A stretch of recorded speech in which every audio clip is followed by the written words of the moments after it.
Bienvenidos, bienvenidas a esta primer sesión de este Seminario Internacional de Mejores Experiencias en Transferencia de Tecnología, nuestra edición 2024, porque estamos esperando tener más ediciones con esta dinámica. Y pues bueno, quiero presentar a nuestros invitados. Bueno, antes de presentar a nuestros invitados, quiero nada más recordarles, siguiente por favor, ahora sí. La dinámica de este seminario. Tenemos 5 sesiones de modalidad online, 2 países invitados en cada sesión, tenemos un moderador, cada país define el ponente o ponentes, el tiempo de la sesión aproximado es de 1 hora y media, y presentaremos el short video de los ponentes, presentaré el resumen de las mejores prácticas que los ponentes nos hicieron llegar previo a esta sesión. Y a partir de ahí iniciaremos con una serie de preguntas, una dinámica que busca recuperar a partir de la lectura previa, pues el conocimiento de estas mejores experiencias. De manera que al final podamos presentar una serie de conclusiones a manera de reflexión. Muy bien, pues en representación de Brasil tengo el gusto y el honor de presentar a la doctora Marli Elizabeth Ritter dos Santos.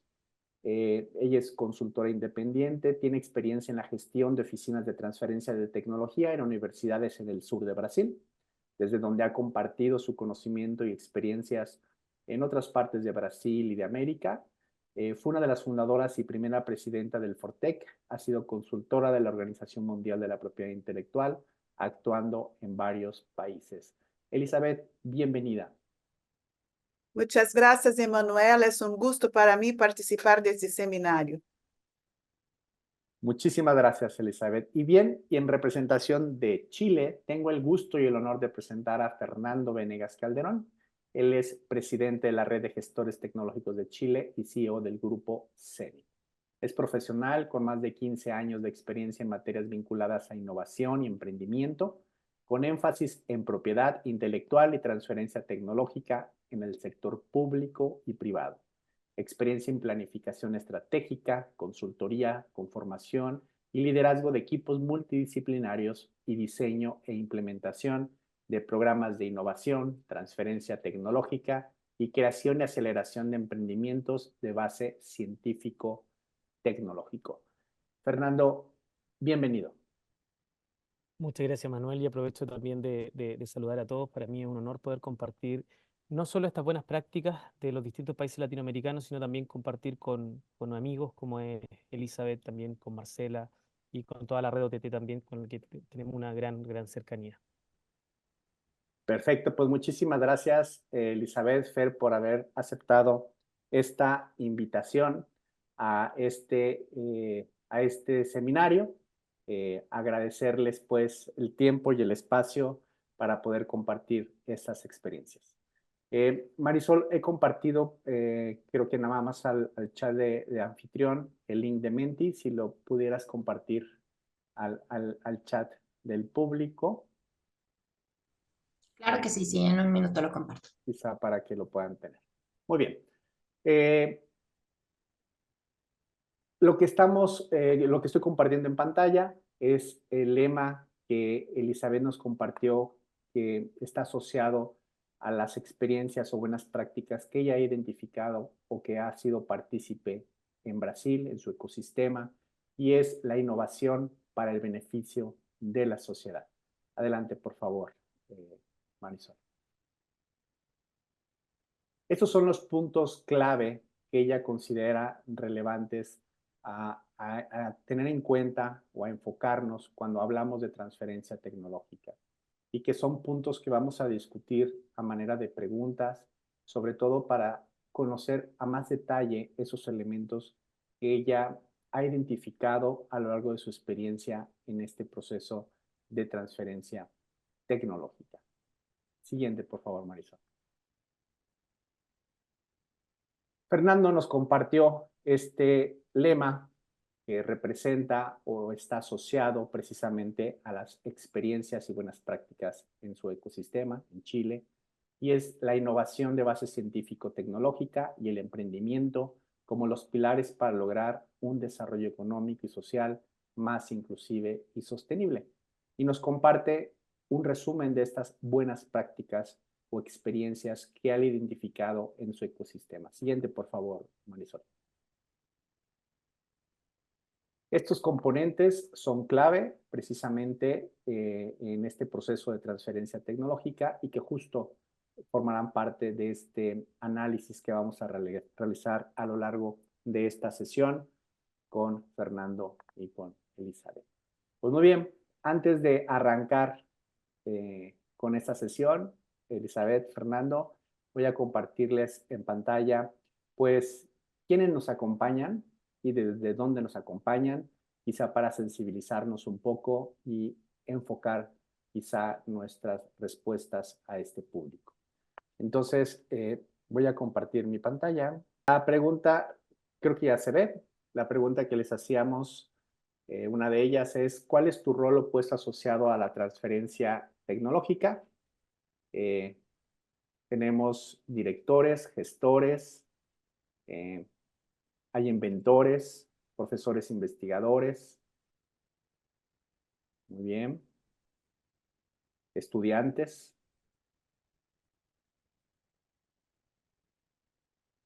perfecto. Perfecto. Pareciera que la mayoría estamos en el área de la gestoría o de direcciones de oficinas de transferencia y de ahí le sigue el tema de emprendedores o profesores investigadores e inventores. Pero interesante que también tenemos estudiantes interesados en el tema. Muy bien. Bueno, revisaremos esto cómo se actualiza más adelante. Y la siguiente pregunta que les hacíamos, ¿de dónde nos acompañan? Salvador, México, Perú, Chile, Ecuador. Muy bien. Colombia. Perfecto. Muy bien. Fer, Elizabeth, creo que con eso tenemos un panorama de quiénes nos están acompañando y cuál es su perfil para que podamos orientar quizá nuestras respuestas en este mercado que tenemos el día de hoy. Muy bien, pues si me permiten, Fer, Elizabeth, arrancar con una reflexión sobre el reto que tienen los productos, los inventos o los desarrollos tecnológicos principalmente generados dentro de las instituciones de educación superior o las universidades. Que esto conlleva un riesgo que es diferente justo a los emprendimientos tradicionales, porque lleva un concepto, un elemento que es la tecnología.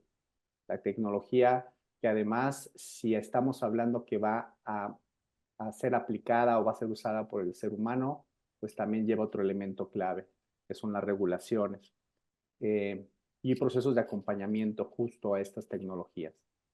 Ustedes en sus países, en Chile, en Brasil, ¿cómo enfrentan o cómo disminuyen este riesgo al que las empresas, la iniciativa privada o las mismas universidades tienen que enfrentarse? ¿Alguna metodología, alguna técnica que hayan encontrado para poder aminorar este riesgo que tiene el tomar esas tecnologías que nacen dentro de las universidades y puedan llegar al mercado? Elizabeth, ¿nos quieres compartir? Sí, claro. Bueno, Emanuel, déjame decir que siempre es un gusto participar de actividades en México porque me siento un poco en mi casa, porque obtuve mi doctorado ahí en la UNAM y siempre realmente he aprendido mucho y es una alegría participar de un seminario con ustedes. En realidad, poner una innovación en el mercado está lleno de riesgos, eso uno sabe.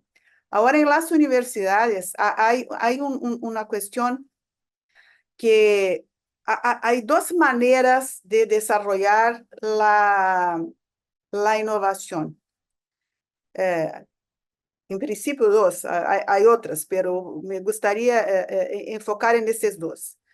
Una cosa es de ya dejar el investigador con su autonomía, con su libertad de elegir los temas de investigación y seguir en el proceso de investigación, llegar a un resultado que puede ser protegido o que puede ser transferido para el mercado. Ahí tenemos un tipo de transferencia de tecnología que es muy llena de riesgos, porque sale de un ambiente académico para un ambiente industrial.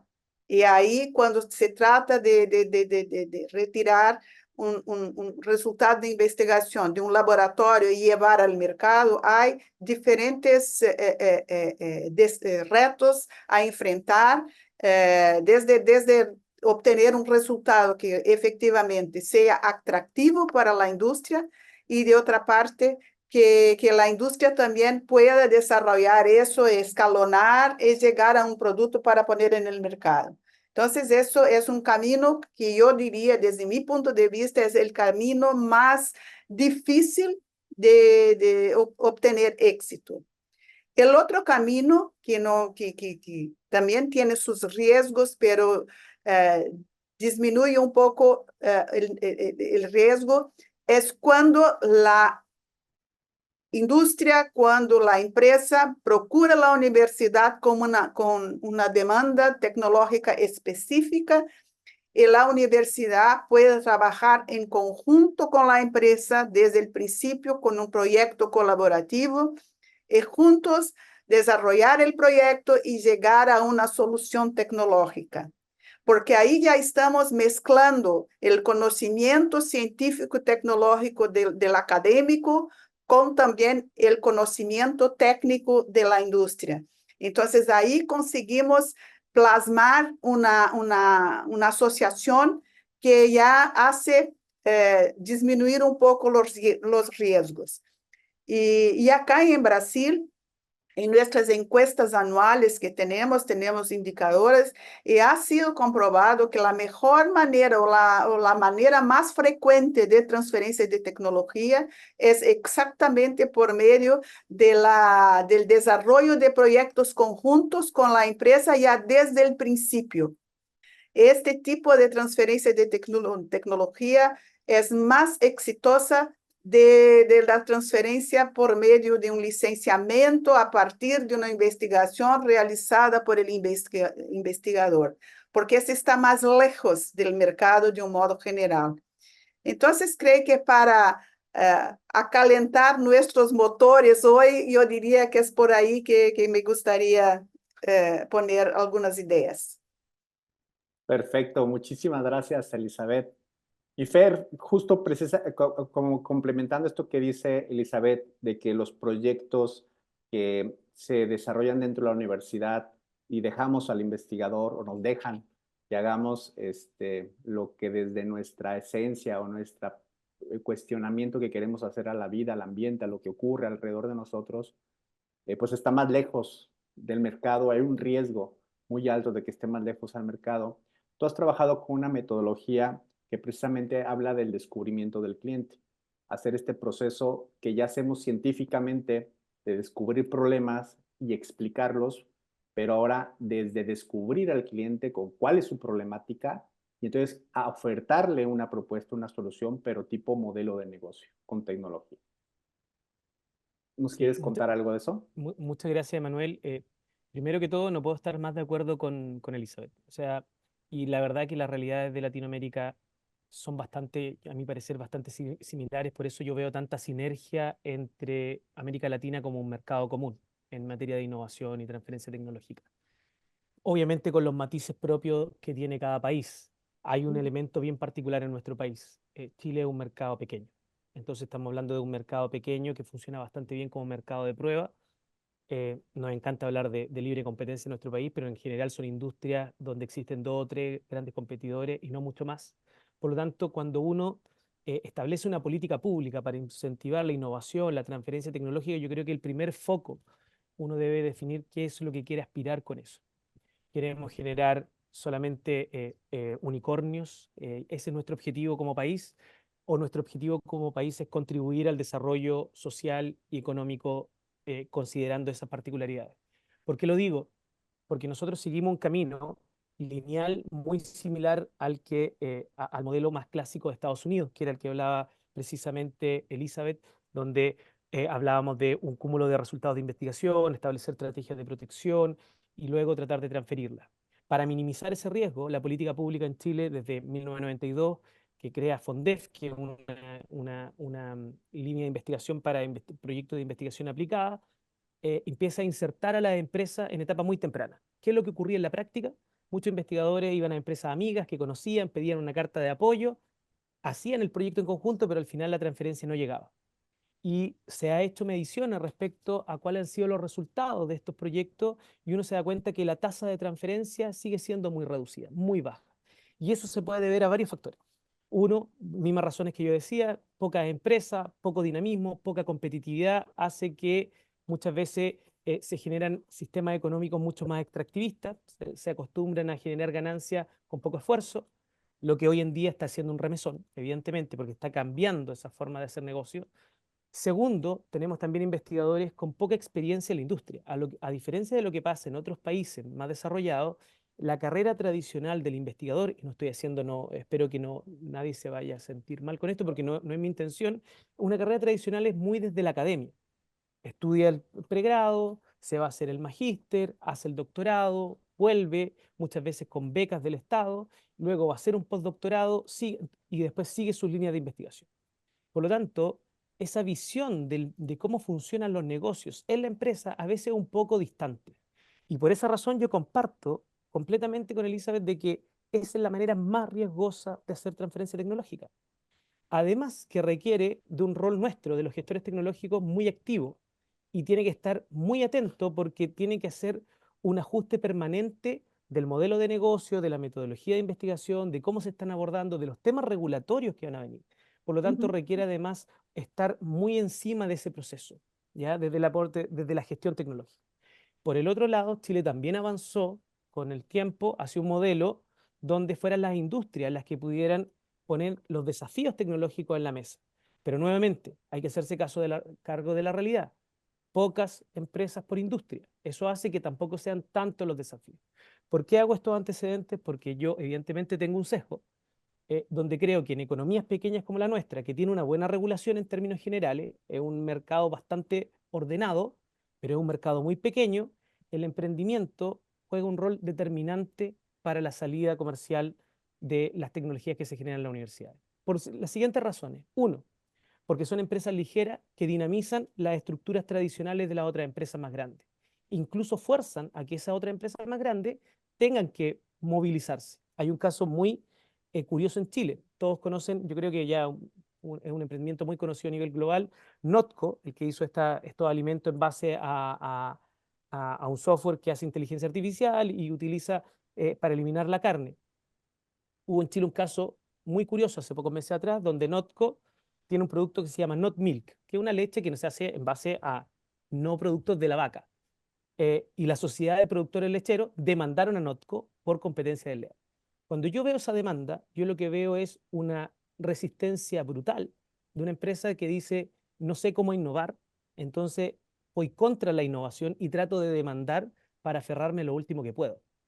Precisamente estos emprendimientos lo que hacen es desestructurar esas capas, generan más empleo, empleos de mejor calidad, y por otro lado también generan una mayor diversificación y sofisticación de la matriz productiva. Dicho eso, Emanuel, viene el otro punto. Para mejorar la opción, y eso aplica tanto para la transferencia tradicional como para el emprendimiento, para mejorar las tasas de transferencia tecnológica, para que haya más innovaciones basadas en ciencia, impactando en la sociedad del mercado, se requiere que la mirada del problema sea de una manera distinta. Muchas veces se estructuran los problemas, y por eso también Elizabeth decía que tiene mayor riesgo, se estructuran en base a la percepción que tiene un investigador de la problemática, basado principalmente en fuentes secundarias, lo que dice el paper, lo que dice la estadística, pero muchas veces cuando nosotros estamos en la calle, como digo yo, y tratamos de hacer transferencia tecnológica, no nos encontramos con que la ciencia que se desarrolla en la universidad sea mala, al contrario, es de buena calidad en general. Lo que nos encontramos es que esa tecnología no se inserta en el proceso productivo, esa tecnología es demasiado cara para escalar, o esa tecnología ya existen otras que resolvieron el problema de una manera distinta, pero lo resolvieron. Y muchas veces, desde la academia, cuesta entender que lo que busca un cliente no es la tecnología, es la solución a un problema.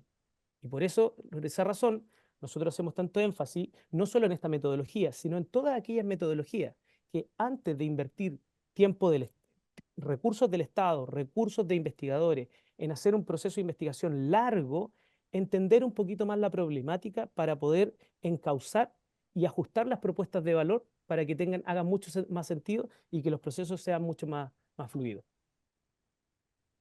Perfecto, Fer, muchas gracias. Y en concreto, justo esto que están mencionando de que, pues sí necesitamos que el investigador salga al campo, pregunte, cuestione, conozca más a la industria, que tenga esta habilidad de no solamente buscar en la difusión científica, sino también en bases de datos de patentes, también ya que ya está comercializado, o sea, que tenga esta habilidad que, pues sí, ciertamente no estamos acostumbrados a usar ese tipo de herramientas. Y también a que no encontramos problemas, o sea, no estamos acostumbrados a buscar problemas, ¿no? Sí buscamos soluciones, pero que normalmente son problemas que nosotros creemos que existe, pero no lo validamos, ¿no? Ustedes en particular, ¿cómo lo han resuelto? ¿Cómo han hecho que el investigador, porque aquí hay un reto, en la pública, por ejemplo, pues al ser pública, pues dejan al investigador quizá que investigue o que cuestione el ambiente o el estado del arte, pero pues no lo pueden forzar a que entre una línea de investigación.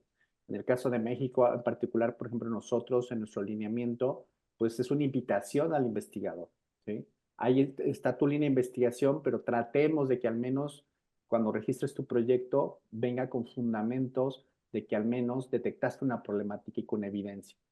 ¿Cómo lo hacen ustedes? ¿Cómo lo han hecho para que este investigador pues trate de enfrentar estos tres temas, ¿no? El que hayan tocado puerta en la industria, que sepan encontrar problemas y que pues sepan validar, ¿no? Que cumple el producto con esta parte de novedad, de que ya no existe y que no es, y además que no tomaron en cuenta el tema de los costos, ¿no?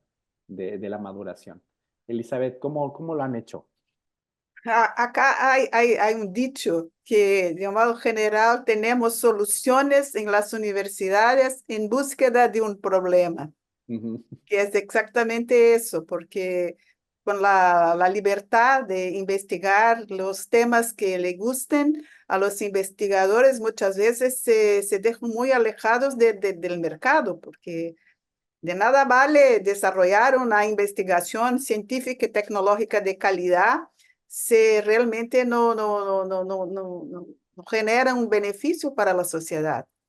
Entonces, yo diría, Emanuel, que eso sigue siendo un reto constante en nuestras universidades, cómo sensibilizar a los investigadores a que se dediquen a temas reales, a problemas reales de la sociedad. Yo diría que una manera que puede auxiliar en ese proceso de aproximar más la academia de la industria y los investigadores del mundo real, como se dice, Ujú. es por medio, por ejemplo, de programas gubernamentales de financiación de la investigación. Acá en Brasil tuvimos un periodo muy fructuoso de actividades conjuntas de empresas con universidades, cuando se pusieron en práctica los fondos sectoriales. Entonces, era una condición indispensable que la empresa, para poder usufruir de los beneficios de la financiación, hiciera la investigación y desarrollo con una universidad. Eso trató de aproximar más la industria de las universidades. Pero yo digo que eso fue un periodo que depende mucho de los fondos que los gobiernos ponen en estas actividades. Y eso es importante porque creo que uno de los puntos que me parece que de cierta manera distancia mucho la academia de la industria es una cuestión vinculada a la confianza en el investigador. Porque lo que pasa es que en las universidades, por ejemplo, todas las actividades de investigación están dentro de un cronograma de actividades del investigador. Muchas veces los investigadores, además de sus actividades de investigación, también son docentes, dan clases, dirigen tesis y todo eso. Entonces, el problema del tiempo, de la, ¿cómo se dice?, de la urgencia de la empresa muchas veces también no es entendida a la medida por los investigadores. Y eso crea una situación muchas veces de falta de confianza, porque la industria tiene plazos, la industria tiene prisa de desarrollar soluciones y el tiempo entre la universidad y la empresa no son iguales. Entonces, para que realmente tengamos una motivación y estimulemos más la búsqueda del investigador por problemas reales en la industria, eso pasa también por un cambio de cultura en la investigación académica. Creo que eso, por eso que posiblemente sea lo más difícil obtener avances en ese tema, porque realmente cómo conciliar todas las actividades a que están sujetas los investigadores de la universidad, porque además de la investigación tienen todos los otros compromisos académicos y al mismo tiempo también poder atender a la industria. Entonces, eso que es algo que a mí me parece importante poner sobre la mesa, porque creo que es algo que pasa en todas las instituciones académicas. Ahora, cuando una industria, por ejemplo, ya tiene una experiencia de colaboración con un grupo de investigadores, esa relación es más fluida, es una relación que realmente funciona mejor. Y ahí entonces es un primer paso para seguir adelante trabajando en conjunto. Pero hasta llegar en este punto de confianza plena, de metodologías de trabajo conjunto que efectivamente atendan a las necesidades de la industria en el tiempo que la industria necesita, creo que eso es un punto clave en esta relación. Perfecto, muchas gracias, Elizabeth. Per, ¿cómo le hacen ustedes? Cuéntanos. En Chile no está resuelto el tema, pero lo interesante es que es un tema que está en discusión. Se han hecho un montón de mediciones respecto al impacto que han tenido las políticas públicas en temas de innovación y transferencia. Y efectivamente, yo siempre lo digo así, Chile tiene un ecosistema que es un adulto joven o un adolescente que está pasando el proceso de maduración. Tiene institucionalidad, es decir, ya tiene una institucionalidad, una regulación bastante avanzada, tiene también instituciones a nivel de oficina de transferencia tecnológica, hub de transferencia tecnológica. Hoy encontramos Venture Capital ya con bastante experiencia en Chile, Corporate Venture Capital, centros tecnológicos, centros internacionales, pero falta todavía lo que es el capital relacional, que es lo que decía precisamente Elizabeth, y Elizabeth lo ha visto acá en Chile. Cuesta que sentar en la mesa y que haya confianza. Así que no voy a profundizar más en eso porque eso es algo que lo trató muy bien Elizabeth. Pero quiero poner otro punto. Creo que la única forma de generar cambios tiene que ver, y esto es cómo pongo los incentivos correctos. Y esto en distintos niveles. Si yo quiero forzar que haya más transferencia tecnológica, tienen que haber incentivos correctos en cómo yo voy a medir a las universidades, que es una discusión en la cual nosotros hemos estado avanzando fuertemente desde la Red GT. Es decir, que los indicadores de transferencia, los indicadores de innovación, los indicadores de cuántas empresas se están generando a partir del conocimiento que se genera en una universidad, tenga impacto en la acreditación de esas universidades, inmediatamente va a ser un poco el cambio de giro, va a ser un cambio de timón. Cuando también, y esto quiero que no se entienda como algo radical ni antidemocrático, pero si efectivamente, si yo dejo que todo sea libre al albedrío de la decisión de investigadores de decidir en qué voy a investigar, a mí me parece perfecto, pero hay que entender que una política pública se maneja con la plata de todos los contribuyentes. Por lo tanto, esa política pública tiene que generar algún tipo de retorno. Y si yo tengo un tipo de retorno, yo tengo que entender cuáles son los desafíos que tengo yo como país. Cambio climático, o sea, una industria más sostenible, minería 3.0, agricultura. Entonces, efectivamente, tiene que haber también una investigación por misión. Se está haciendo cargo de alguno de esos puntos para tratar de cambiar esta lógica, Emanuel.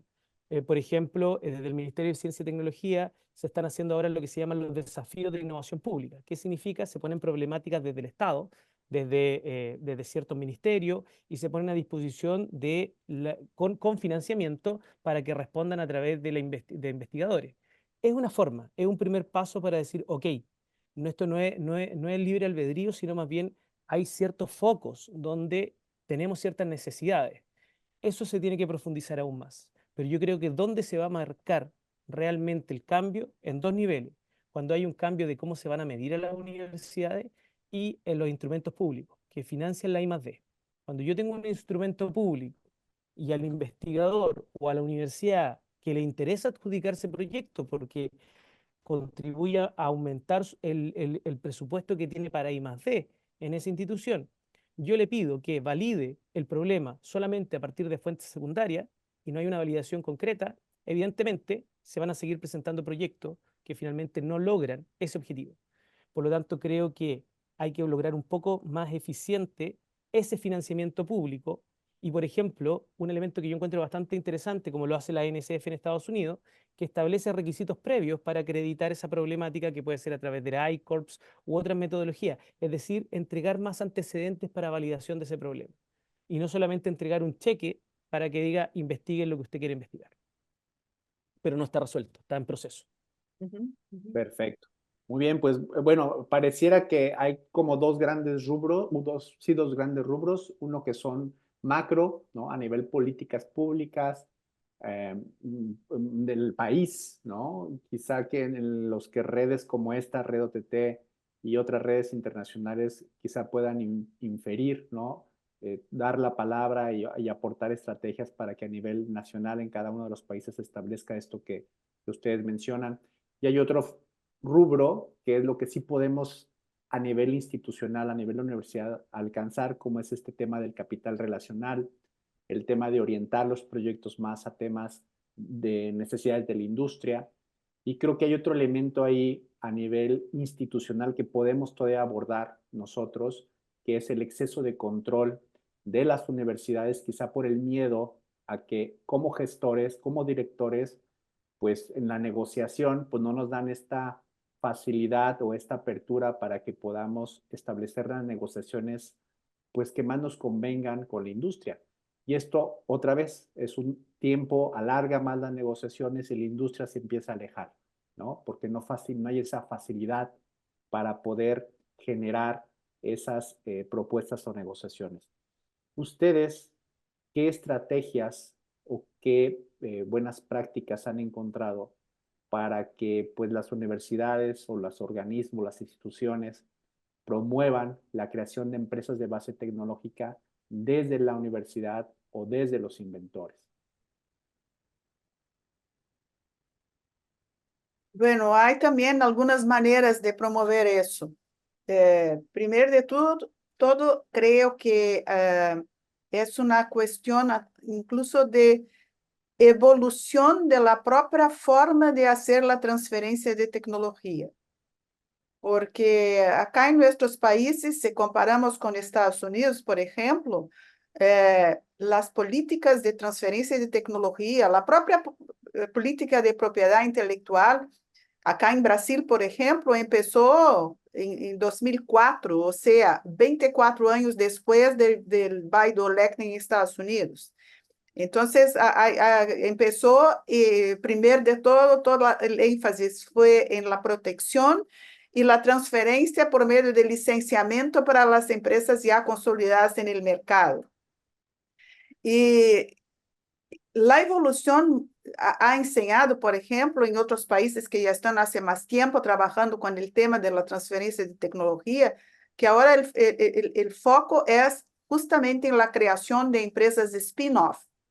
Entonces, como nuestros países llegaron más tarde en esos procesos, hay que hacer todo al mismo tiempo. Hay que proteger, hay que transferir para empresas consolidadas o ser la propia invención, la propia propiedad intelectual, ser ella misma la fuente de creación de una nueva empresa.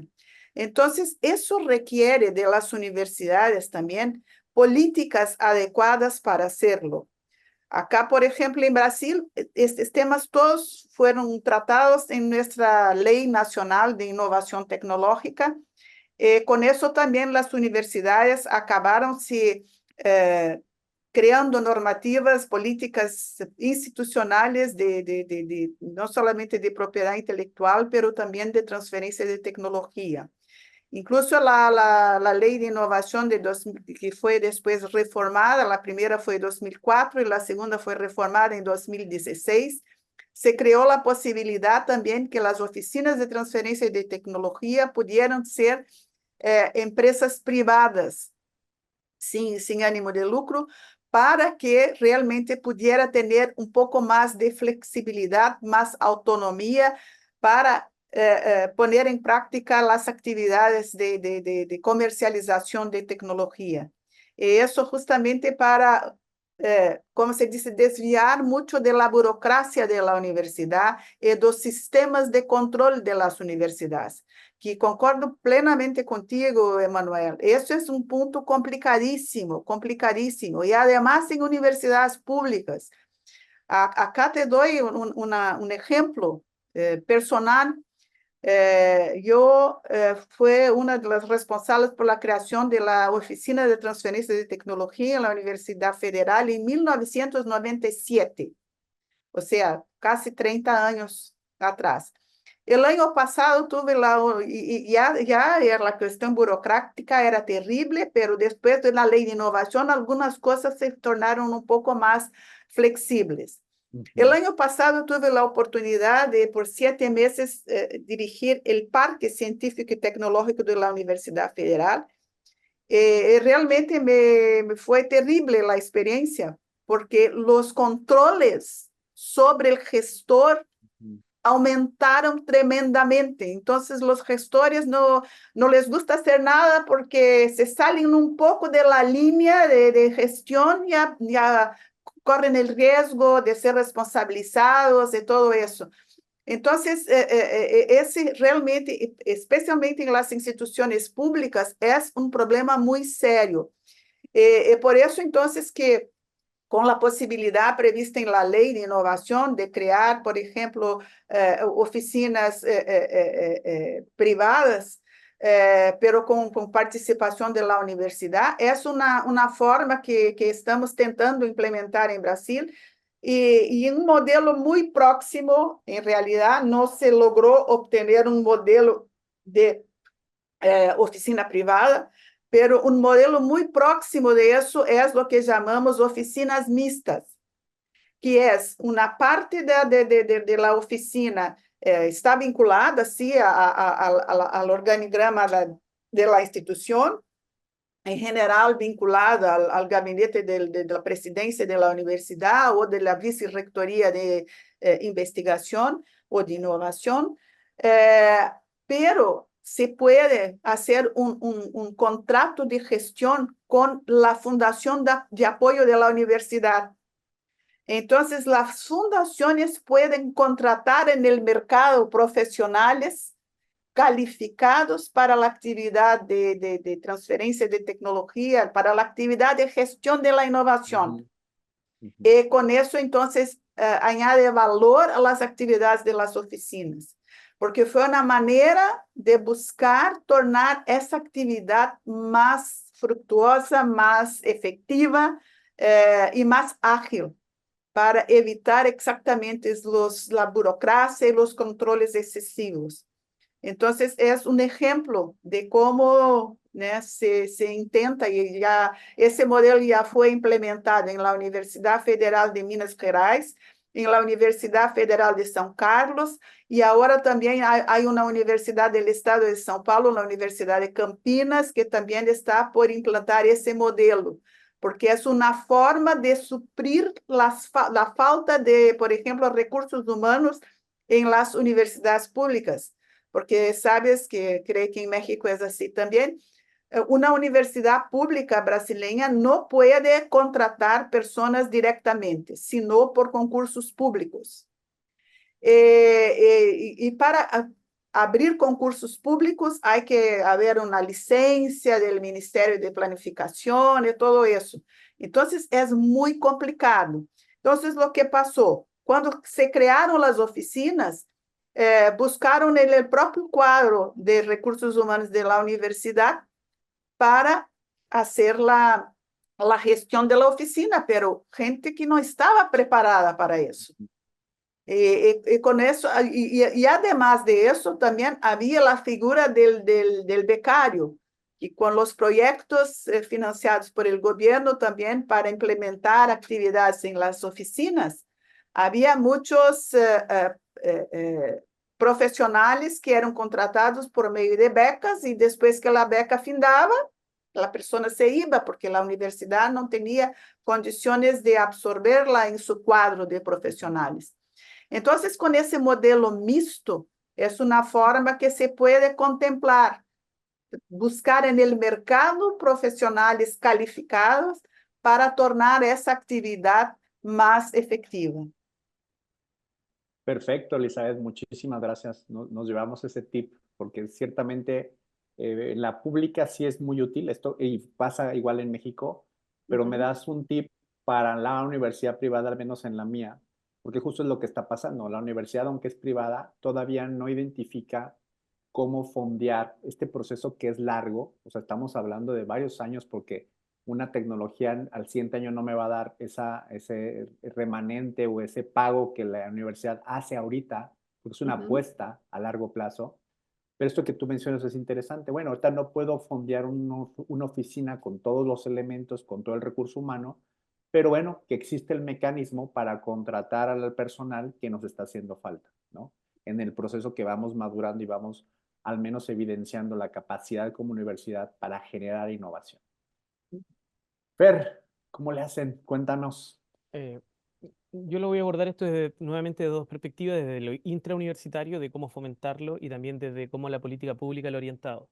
En nuestro país fue lo mismo, esto ha sido un proceso natural, a pesar de que varios somos convencidos de que el mecanismo primordial en Chile debiese ser el emprendimiento por las condiciones que yo le había comentado hace un rato: economía pequeña, bastante regulada, pocos actores en las industrias, por lo tanto es como el espacio natural para que surjan estos emprendimientos que permitan disminuir el riesgo tecnológico, generar los primeros productos, validar principalmente el mercado local para luego tratar de saltar a otro mercado.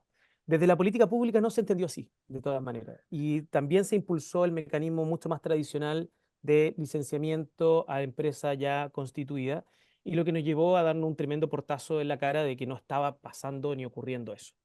Eh, pero por otro lado, se generaba luego, cuando el Estado se dio cuenta de que había que impulsar el emprendimiento, se genera lo que yo llamo las esquizofrenias normativas, porque por un lado la política pública lo impulsaba, pero por el otro lado había legislaciones que impedían, en el caso algo similar a lo que estaban comentando. Por ejemplo, en las instituciones, en las universidades estatales, los investigadores tenían una serie de problemáticas para participar en propiedad de esos emprendimientos, no podían tomar más de un 10%, lo que no generaba ningún incentivo a que esos investigadores finalmente hicieran un emprendimiento o tomaran el riesgo de hacer ese emprendimiento, porque inmediatamente se les generaba una inhabilidad administrativa que lo hacía renunciar a la universidad. Ese es un tema que todavía han pasado varios años y todavía se ha ido resolviendo de una manera no satisfactoria, y es un tema que está en discusión permanentemente.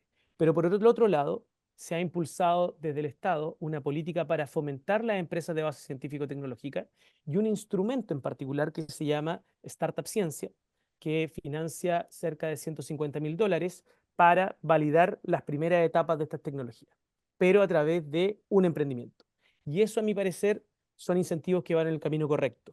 ¿Por qué? Porque empieza a focalizar los esfuerzos del Estado a decir: hey, no solamente estoy promoviendo la investigación y desarrollo y que haya transferencia, sino que también estoy promoviendo que se generen empresas. Eso a nivel global, político. Entonces, a nivel de política pública, bien me parece el incentivo a través de instrumentos que se focalicen en creación de más empresas, de base científico-tecnológica, pero todavía tenemos este escollo que no hemos podido, parece que tenía un problema con el micrófono, así que lo voy a acercar, que no hemos podido resolver con los temas, algunos temas regulatorios y que todavía y que se están discutiendo, al menos están en la mesa y el ministerio los ha tomado y lo está tomando permanentemente. Y ahí, un paréntesis, es un rol clave que tienen los gestores tecnológicos y las organizaciones como Red OTT, Fortec, Red GT que en Argentina. Nosotros no solamente tenemos que propiciar que haya más cultura universitaria en términos de innovación y transferencia.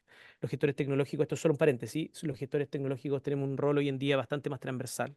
En las empresas de base científico-tecnológica se requieren gestores tecnológicos. En las universidades se requieren gestores tecnológicos y también en el sector privado. Pero también hay un rol de nosotros ser capaces de poner en la mesa ciertas discusiones de política pública.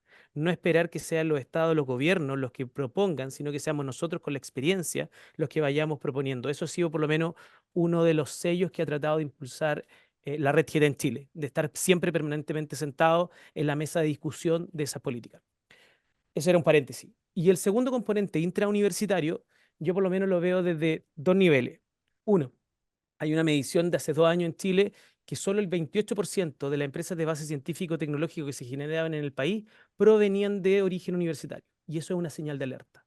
Ujú, Eso ujú. significa que lo que uno tiene como un paradigma en la cabeza, de decir que toda la ciencia se genera en la universidad, no es tan así. Hay mucha ciencia que se está generando a través de startups que yo llamo las startups libres, que son empresas de base científico-tecnológica, que son alumnos o exalumnos que se formaron, pero que empiezan a armar su propio negocio.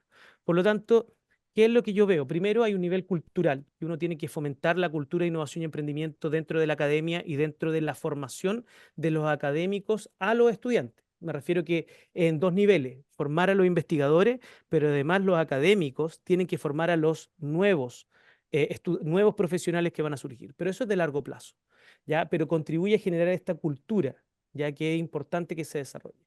Segundo elemento, estos procesos requieren de un acompañamiento estratégico temprano. Aquí hay el gestor tecnológico y las oficinas de transferencia tecnológica se ven con un tremendo problema, porque si se fomenta mucho el emprendimiento, requieren oficinas de transferencia tecnológica muy grandes en recursos humanos, porque estos emprendimientos requieren mucho acompañamiento. Tercer elemento que es importante tener en consideración, no podemos esperar que todos los investigadores se transformen en emprendedores. Yo creo Así. que eso es una utopía. Eso Ujú, no, ujú, aparte que los ADNs de ambos son distintos. ujú.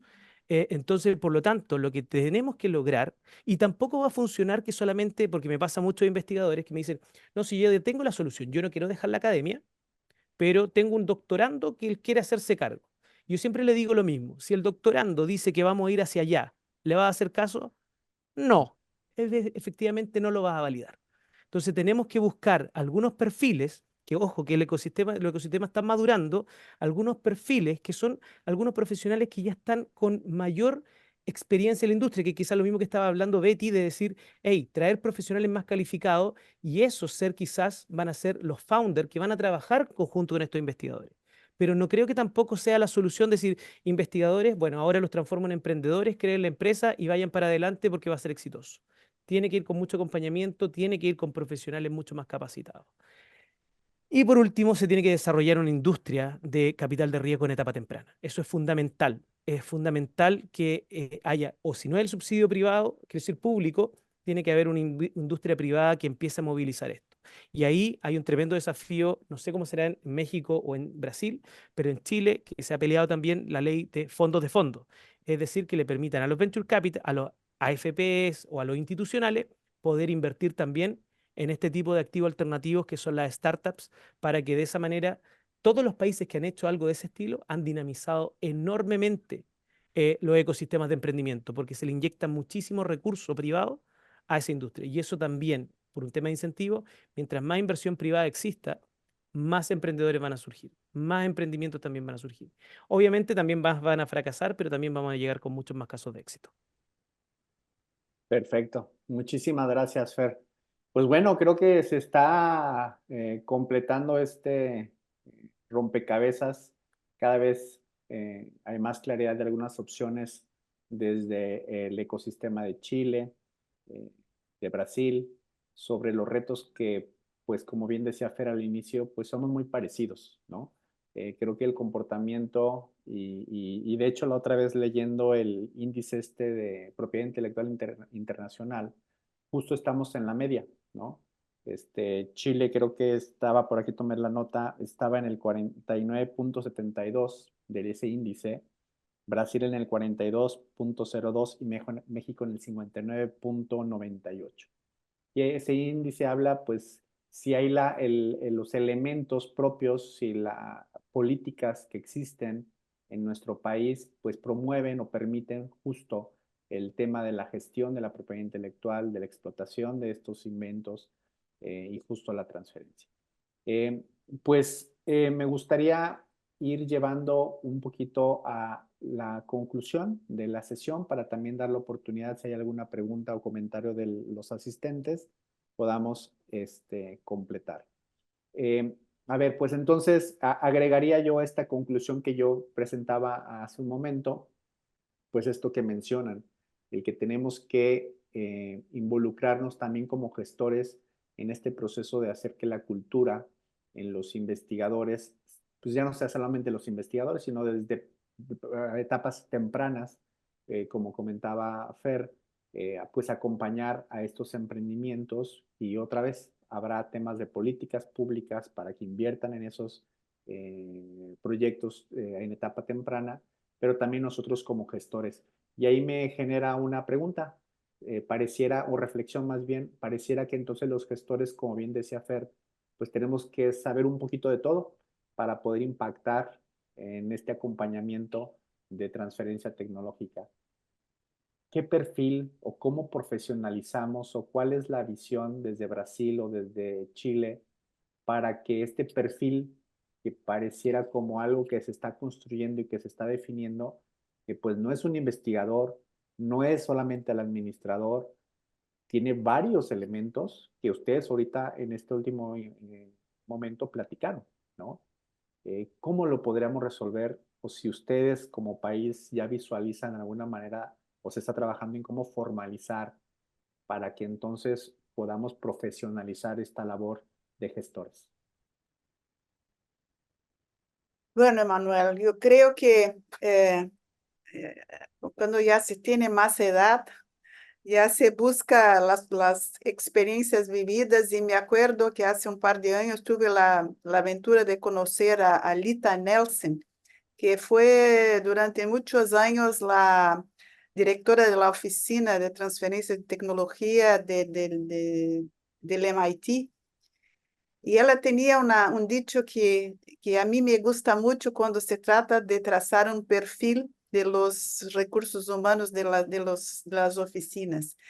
Ella decía que un profesional de transferencia de tecnología necesitaba ser bilingüe en industria y academia, que es para mí, eso define el perfil del profesional de transferencia de tecnología, ser bilingüe en los dos mundos.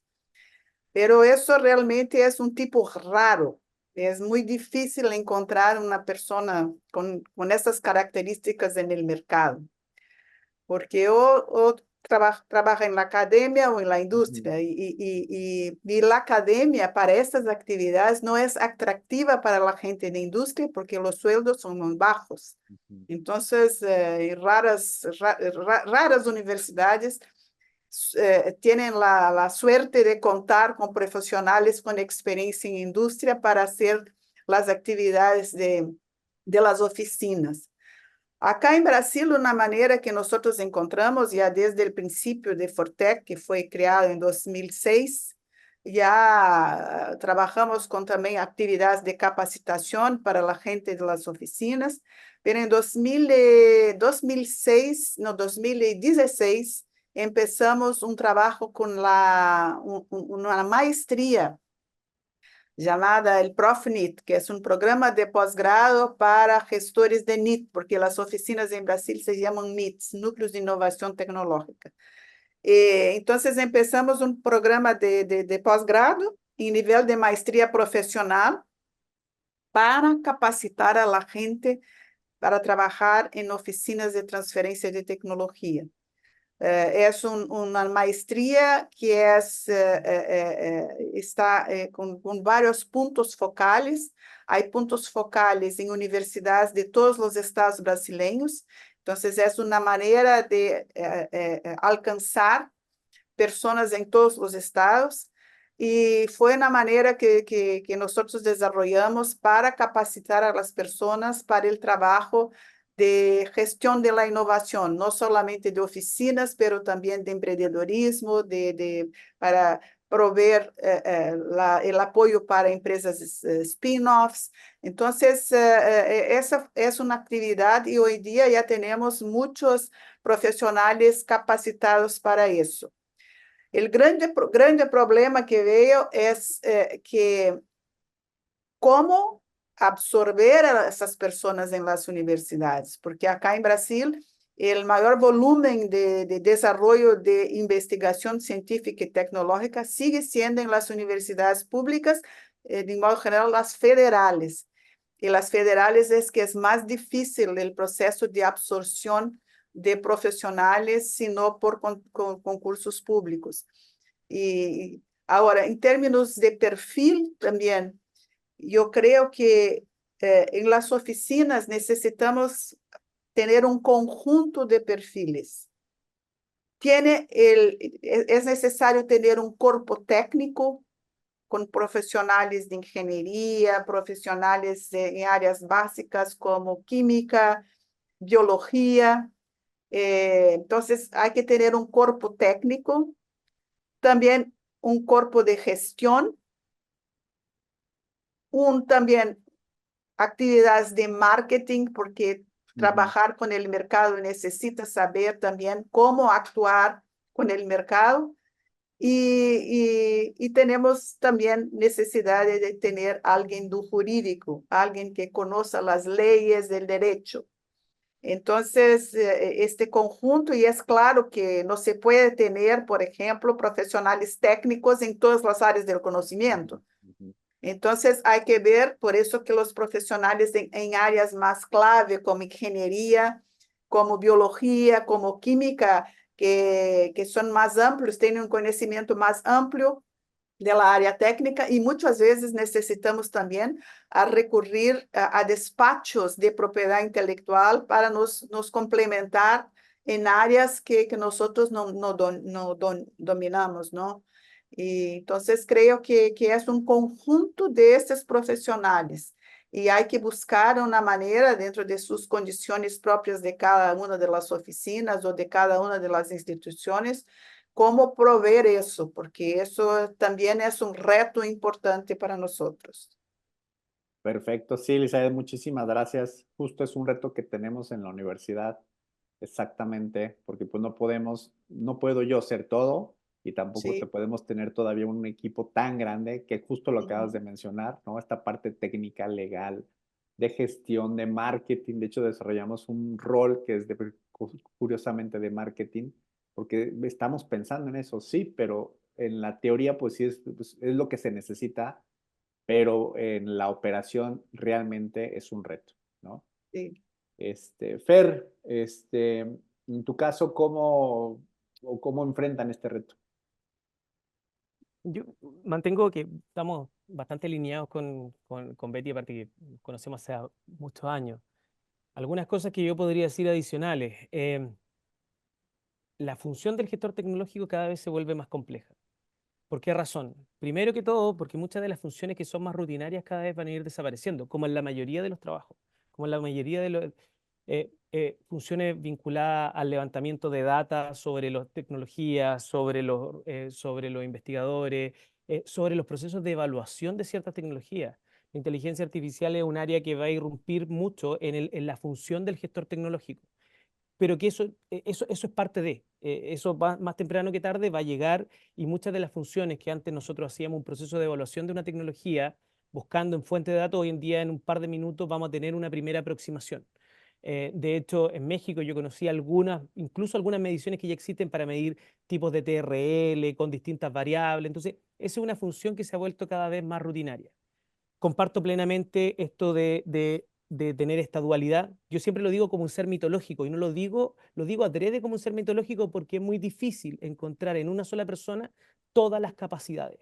¿Ya? Por eso digo que es como un ser de varias cabezas porque tiene que mirar una a la parte legal, una a la parte comercial, otra a la parte interna, pero hay ciertas habilidades que el gestor tecnológico va a requerir y con los desafíos que se van enfrentando. Uno es la capacidad de tener calle, lo que llamamos nosotros. Es decir, ¿qué significa eso?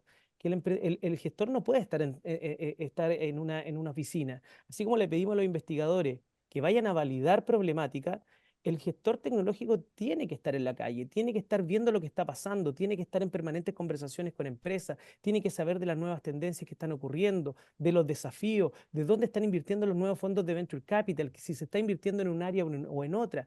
Tiene que tener esa tendencia y tiene que tener ese feeling y esa calle.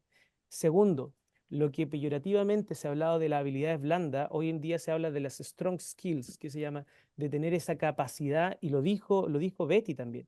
Una de las mayores dificultades en transferencia tecnológica tiene que ver con la colaboración y la confianza. Y el gestor tecnológico tiene un rol tremendamente importante en cerrar esa brecha. Tiene que tener esa capacidad de generar confianza. Tiene que desarrollar esas habilidades blandas que a veces uno en una reunión se da cuenta que la reunión no va en buen camino y tenemos que pararla. Tenemos que hacer una pausa porque si no ese investigador se va a quemar con esa empresa. Y tenemos que tener, y eso no lo enseña en la universidad. Eso lo enseña la práctica, eso lo enseña en la calle.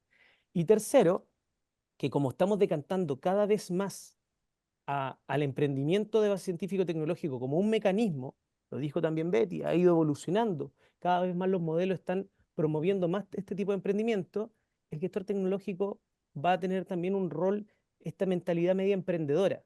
El gestor tecnológico también en cierta medida va siguiendo procesos, va siguiendo etapas, evalúa, identifica una estrategia de propiedad intelectual, identifica potenciales licenciatarios, hace marketing tecnológico y es un proceso a veces un poco estructurado, pero también va a tener que cambiar un poco su mindset y entender que muchas veces en el emprendimiento van a tener otros desafíos.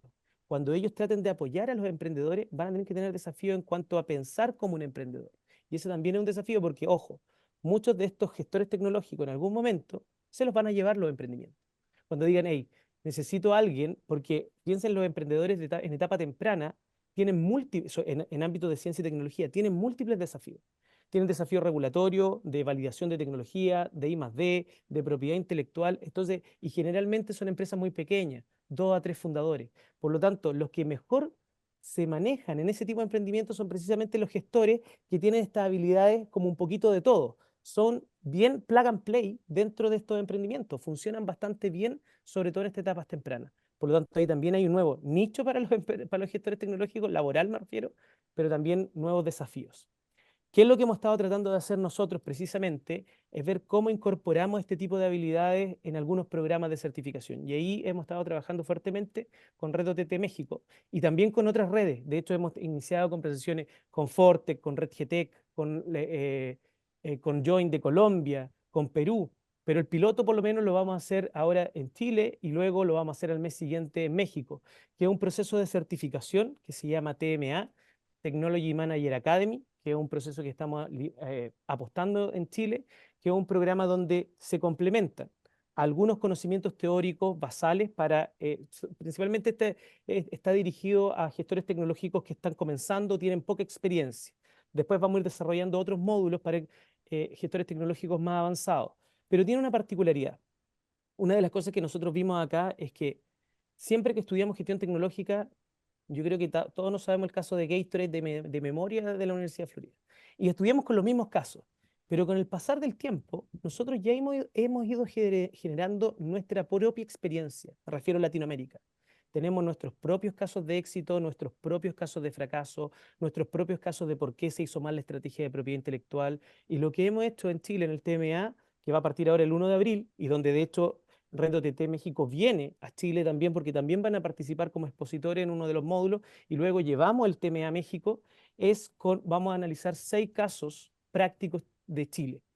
Los transformamos en casos de estudio tipo Harvard, donde anonimizamos estos casos, pero la idea es que los gestores tecnológicos en Latinoamérica empiecen a trabajar de manera práctica con casos mucho más cercanos, más propios de nuestra realidad, que casos que de repente uno dice, es muy lindo ese caso, pero ninguna de esas condiciones se da en América Latina. Ninguna, ni la industria, ni el financiamiento, ni las empresas que están detrás, ni los fondos que tienen las universidades. Hay que pensar en algo, el presupuesto de Xerox en I+D equivale al presupuesto de todo Chile en I+D. Entonces no podemos pensar que nuestros procesos de gestión tecnológica son completamente homologables a los que existen en esos países. Entonces ese es el desafío, como lo hemos abordado nosotros, Manuel, con esta certificación, donde hemos sumado al Ministerio de Ciencia y Tecnología, hemos sumado a la Agencia Nacional de Investigación y Desarrollo, a Corfo y también redes con otras, como, porque también queremos fomentar mucho la colaboración con otras redes como Red OTT. Perfecto, pues muchísimas gracias, Fer. Pues sí, ciertamente de eso que cuentas es lo que también nos duele, al menos aquí en México y al menos en particular en mi universidad. Justo tenemos que desarrollar muchas habilidades y ese es un reto y no cualquiera tiene ese perfil. Y qué bueno, estaremos esperando esa prueba piloto o esa certificación porque justo es lo que estamos esperando y necesitando. Muy bien, pues vamos a ver algunas preguntas que están aquí en el chat. Dices Eduardo Castillo Castañeda, dice, sin embargo, algunas empresas en América Latina buscan resultados muy rápido en los proyectos. Trabajar conjuntamente academia-empresa es un proceso lento. ¿Cómo hacer manejar esta diferencia entre los tiempos de respuesta? Esse é um reto, e eu creio que uma forma de minimizar esse tempo, isso depende muito das políticas da própria instituição, porque se não há políticas, se a administração geral da universidade não põe importância em las atividades de vinculação com a indústria, não há como também cambiar as políticas internas, e com isso também se queda mais difícil asegurar, por exemplo, que o investigador pueda ter uma dedicação maior en el proyecto para cumplir plazos en más corto tiempo. Entonces, creo que eso está muy, muy directamente vinculado a la importancia que la institución da a las actividades de vinculación. Eso es un reto para nosotros, porque acá en Brasil también, aunque tengamos, por ejemplo, la Ley de Innovación Tecnológica, que puso importancia en las actividades de innovación y de vinculación con empresas, tampoco es una realidad 100%. Hay mucho que andar todavía. Hemos avanzado mucho, pero aún no llegamos a un punto, por ejemplo, confortable en ese tema. Entonces, creo que eso hace parte también de ese cambio cultural y de poner importancia en la actividad para que el investigador pueda dedicarse más a ese tipo de actividad dentro de la universidad y poder cumplir con los cronogramas de los proyectos con más agilidad. Perfecto, muchas gracias, Elizabeth. Fer, ¿quieres agregar algo? Yo lo único que agregaría, porque yo estoy de acuerdo con el tema de la política institucionales, van a marcar mucho las directrices de cómo se van a abordar este tipo de proyectos. A medida que las empresas van madurando en los países, también van entendiendo que los procesos de innovación de I+D tienen un riesgo aparejado y son lentos per se. Si fuera un proceso rápido, ellos comprarían la innovación y la tecnología en otro país o la desarrollarían ellos mismos. Por algo son procesos un poco más largos. Pero efectivamente, en una etapa, sobre todo inicial, las empresas quieren esas soluciones demasiado rápido, ¿ya? A veces de manera irreal. Y eso también pasa porque hay poca cultura dentro de la organización de entender cómo son estos procesos. Y yo creo que ahí el rol del gestor tecnológico es clave, porque no le puedo tampoco traspasar esa responsabilidad solo al investigador, porque el investigador puede hacer su mejor esfuerzo, pero hay cosas que no puede hacer directamente. Pero nuestro rol, en ese mismo rol que hablaba Betty, de ser ese vaso comunicante y de tener esta dualidad de lenguaje, somos los que tenemos que transmitir primero seguridad y confianza en el sentido de que el proceso es serio, no que el resultado. No podemos, yo siempre digo, el gestor tecnológico tiene que tener mucho cuidado en la relación con las empresas de no vender humo. ¿Por qué? porque a lo mejor vas a vender el humo más caro de tu vida, pero lo vas a vender solo una vez, porque cuando se den cuenta que les vendiste humo, nunca más te van a abrir esa puerta. Entonces, el rol del gestor tecnológico en esos procesos tiene que ser un rol honesto, franco, es decir, nosotros garantizamos un proceso serio, un proceso donde vamos a validar con todo el rigor que corresponde y donde les vamos a presentar una carta GAN y un plan de trabajo. Pero lo que no podemos ofrecer es que una solución que no la ha encontrado nadie, nosotros la encontremos en 2 meses y la estemos vendiendo en 3 meses, porque eso no es real. Y ahí insisto que va de la mano con lo que hablaba yo de las habilidades que tiene que ir desarrollando estos gestores tecnológicos para poder, generalmente, como en toda negociación, las conversaciones parten así. Y el rol del gestor lo que tiene que hacer es empezar a equilibrar para que empiecen a generar ese tronco en común y empiecen a generarse la sinergia. Entonces yo creo que esa es la forma de resolver esa problemática que planteaban en la pregunta. Perfecto, muchas gracias, Fer. Tenemos Estoy otra. plenamente de acuerdo Sí, con Fernando también. Creo que el papel del gestor es un rol fundamental en esta relación. Ya, perfecto. muy, muy bueno. Bueno, voy a seleccionar algunas preguntas porque tenemos varias, pero yo creo que si me permiten se las compartiría y en una oportunidad, si pueden ayudarnos a responder, estaría buenísimo. Pero voy a seleccionar algunas para que queden aquí en la grabación. Dice Antonio Remes, saludos, es un placer nuevamente participar en un evento de la RUTT. Como abogado y profesor interesado en el tema de transferencia, es de mi interés preguntar, desde el punto de vista laboral, derechos laborales y relaciones industriales, ¿cuál es su experiencia respecto a incentivos remunerativos, ascensos y mejoras salariales para los inventores en Brasil y Chile? ¿Se propicia un mejor salario a los científicos emprendedores a partir de las invenciones? ¿Cómo es su experiencia? Saludos.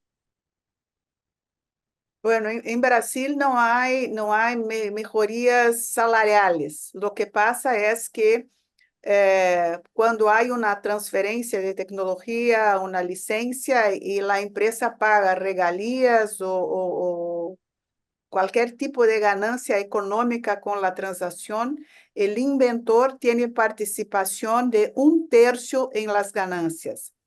Pero esos como se dice, son adicionales variables, no son incorporados al sueldo, a la remuneración. Entonces, es una remuneración adicional. Y a veces da una buena plata. Para que ustedes tengan una idea, una ocasión hicimos un licenciamiento y el investigador tuvo el tercio que le pertenece por la política de la institución y también está en la Ley Nacional de Innovación. Y con eso le compró un barco. Y eso causó una envidia en los otros investigadores porque los otros también quisieron transferir tecnología, quisieron hacer licencias para también obtener una ganancia adicional. Entonces, en realidad, para los inventores acá en Brasil, ellos pueden ser remunerados con 1/3. Pero desde mi punto de vista, yo creo que también los gestores deberían ser remunerados, porque a veces las cosas realmente, el rol del gestor en la negociación y todo eso es fundamental. Y creo que eso también debería ser objeto de una premiación, de una remuneración, pero hoy día en Brasil solamente los inventores tienen ese derecho y muchos están percibiendo el tercio que le corresponde en las transferencias de tecnología. Sí, le apuesto a esa propuesta, que también los gestores nos llevemos Sí, el pero eso premio. es un poco más complicado, no sé por qué. Tenemos que reivindicar junto a nuestros legisladores para que extendan ese beneficio también para los gestores. Y creo que ahí pasaría a tener un tema tal vez de conflicto de interés, ¿no? Porque como somos quienes negociamos, quienes nos presentamos ante la industria, quizá ahí entraría un tema por ahí, ¿no? De conflicto de interés. No necesariamente, porque en realidad estamos licenciando una invención o un resultado de investigación que es de un investigador, a menos que sea mi pareja, ¿no? Ok, Ahí cierto. puede haber conflicto de interés, pero de otra manera no, porque estamos realmente representando los intereses de la institución. Entonces, Perfecto, no veo como un conflicto de interés en este caso.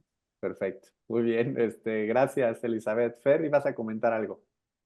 No, en Chile ocurre el 90% de los casos igual.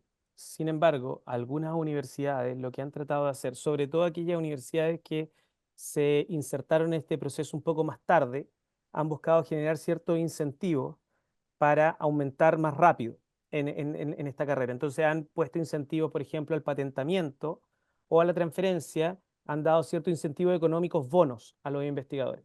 Lo que yo siempre digo que igual es un riesgo. ¿Por qué razón? Porque se puede generar también el efecto contrario que sea la patentitis, donde todos Ujú, quieren ir a buscar su patente, pero ujú, después esas patentes, ¿por qué? Porque les van a dar un incentivo económico como ujú, similar a lo que ocurre con los papers, donde se ujú, premian con un bono, pero el problema es que después las oficinas de transferencia tecnológica se encuentran con un cúmulo de patentes que no ujú. tienen cómo sacarlas a mercado y que se transforman en una bolsa sin fondo de gasto. Entonces, la regla general es exactamente la misma, pero también ha ocurrido en algunas instituciones.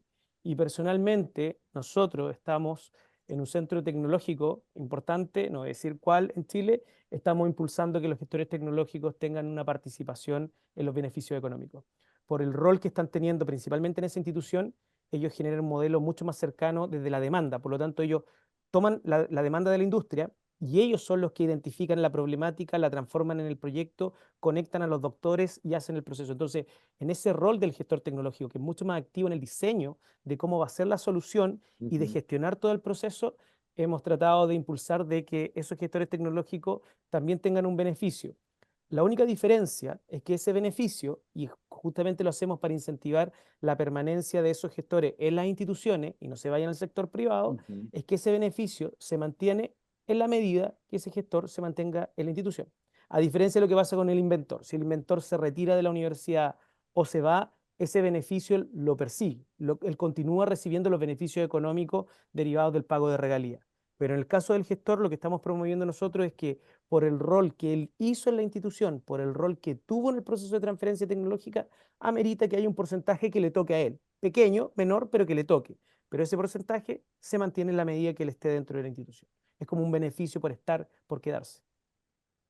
Perfecto. Emanuela, apenas para complementar lo que dijo Fernando, Ajá, si me permites, sí, claro. eh, ese tema de la patentitis también es algo que pasó acá en Brasil. Y eso requiere una profesionalización de la oficina en el sentido de hacer evaluaciones periódicas acerca del portafolio de patentes. Por isso de um lado. E de outra parte, es fundamental ser muy riguroso al patentar un resultado de investigación. No se puede patentar todo. Hay que Ujú, haber realmente un análisis muy riguroso de que se va a patentar, porque si no, se genera un pasivo para la oficina muy elevado, porque con los costos, todas las patentes, eso es muy costoso para la oficina. Y en el caso, por ejemplo, de las ganancias, es solamente, no para quien tiene patentes, pero para quien licencia, porque es con el dinero de la comercialización que se genera la ganancia económica, es ujú. solamente esa ganancia económica que el investigador tiene derecho a un tercio, no sobre la patente. Y hay un otro aspecto que también me gustaría complementar, que es lo siguiente. Eh, los investigadores, por ejemplo, en los sistemas nacionales de evaluación de los investigadores, de un modo general, no es valorizado, no es colocado con un puntaje muy elevado para quien hace la transferencia de Ujú, tecnología. Apenas para quien tiene patentes, y una patente es más o menos equivalente a un ujú. artículo publicado en un periódico internacional. Eu creio que também isso é algo que está no contexto de los cambios que se necessita fazer em todo o sistema de inovação, porque hay que ser valorizado el investigador que tiene su producto en el mercado. Y eso debe ser valorizado, pero actualmente acá en Brasil no lo es. Entonces, es algo que también hace parte de ese rol de cambios que se necesitan realizar en el ecosistema si efectivamente el país pone la innovación tecnológica y su capacitación tecnológica como una prioridad. Perfecto, muy bien, pues muchísimas gracias. Gracias, Fer, gracias, Elizabeth. Me quedo con preguntas que me comprometo a revisar y hacerles un pequeño formulario o enviarles un correo y si tienen oportunidad de respondernos algunas de ellas para podérselas complementar, porque creo que son valiosas, pero se nos acabó el tiempo. Muchísimas gracias, gracias a todos los que nos acompañaron. Fue una charla súper alimentadora, ¿no? Me llevo muchos tips, muchas prácticas en concreto. Muchísimas gracias. Gracias por acompañarnos. No sé si quieren cerrar con algún comentario. No, de mi parte, me gustaría una vez más agradecer por la invitación y me poner a la disposición para contestar alguna pregunta que haya se quedado sin respuesta. Y decir a todos que realmente ese tema de la gestión de la innovación es algo apasionante. Nosotros que trabajamos en esto realmente somos apasionados por lo que hacemos. Para que realmente tengamos buenos resultados, hay que haber mucho comprometimiento y seriedad para generar la confianza. Y entonces es mi mensaje final, que hay que trabajar con gusto, con alegría, realmente de forma a que nosotros podamos inspirar confianza, no solamente por parte de los investigadores que nos procuran, que se sienten apoyados por nosotros como gestores, pero también generar esa confianza por nuestros socios externos, porque así cumplimos con éxito nuestras actividades. Muchas gracias, Emanuel, muchas gracias, Marcela, y muchas gracias a la red OTT. Y gracias, Fernando, también por compartir ese panel. En mi caso, Manuel, me sumo al agradecimiento, como lo dije al comienzo, para mí es un honor poder compartir el espacio con todos ustedes, sobre todo con Betty, a Marcela, también la vamos a tener pronto acá en Chile en abril. Y solamente dos mensajes. Uno, creo que nuestro continente es un continente joven y nosotros en particular, América Latina, somos más jóvenes aún. Y yo creo que la única manera de ser competitivos es si empezamos a entender que somos un mercado regional, ¿ya? Si nosotros nos esforzamos, podemos tener tremendos esfuerzos desde la política pública a nivel local, pero el mercado chileno son 20, 21 millones de personas. La única forma, pero tenemos elementos muy comunes, salvo Brasil, pero Betty habla muy bien español, tenemos muchas cosas en común, salvo que en Brasil el idioma, pero tenemos todo en común. Tenemos una idiosincrasia común, tenemos cultura común, y yo creo que debemos propiciar hacer todos los esfuerzos para generar instancias de colaboración y de verdad entender a la región, desde México hacia el sur, como un mercado común mucho más competitivo. Y creo que a partir de la innovación es donde nosotros podemos generar competitividad. Nosotros no vamos a competir con los chinos generando zapatos, no vamos a competir en manufactura porque es imposible. Lo que sí podemos, pero sí podemos competir en algo que es un bien no rival. Ahí los abogados que están van a entender que es el bien no rival, que es el conocimiento. En el conocimiento podemos competir desde todas partes. Creo que ahí tenemos una tremenda oportunidad. Ojo, que las tendencias van hacia allá. Hoy en día muchos venture capital, desde México y Chile, México, Colombia, están invirtiendo en conjunto incluso. También es el esfuerzo nuestro de hacer más colaboración y desarrollar más iniciativas en conjunto. Eso es lo único que me gustaría como transmitir. Perfecto, pues un gusto, Fer, Elizabeth, haber compartido con ustedes, haberlos escuchado y que nos hayan compartido todas esas experiencias y que inauguraron este seminario internacional. Muchísimas gracias. Bye. Bye. Muchas Bye. gracias, Fer. Muchas gracias, Elizabeth y Emanuel. Muchas felicidades. Gracias a ustedes Gracias, por invitarme. felicidades a ustedes también. Bye. Gracias, hasta Chao, pronto. chao. Bye. Pronto. Bye.